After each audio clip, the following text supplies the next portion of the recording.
Hi, I'm Joe Petro, the Director of Engineering at Infratech. The purpose of these videos is to make specifying and installing our products easier for you. Prior to installation or service of Infratech equipment, you'll need to disconnect all power at the main feed. You should also use a qualified electrician who's familiar with the National Electric Code.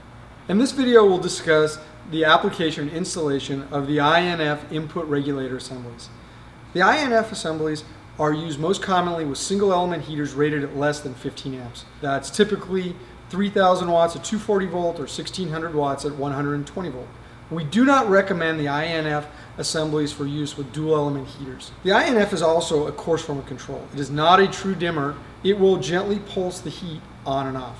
We offer the INF in a variety of configurations, including flush mount with a weatherproof cover, and surface mount with a weatherproof cover. Prior to installation, please refer to the wiring diagram included with the INF control, or you can download the wiring diagram from our website under the literature library.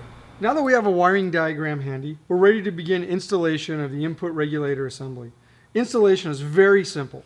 All you need to do is bring line 1 and line 2 to the input regulator, line 1 and line 2. You will then connect the heater to H1 and H2. H1 to the black wire in the heater, H2 to the red wire in the heater. There's an optional pilot light that is rarely used.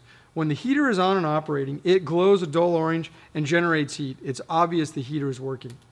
Once you finish connecting the ground in the heater, your installation is complete. Well, hopefully this video has been helpful.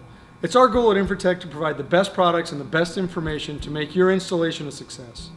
Should you need additional assistance, please feel free to contact Infratech.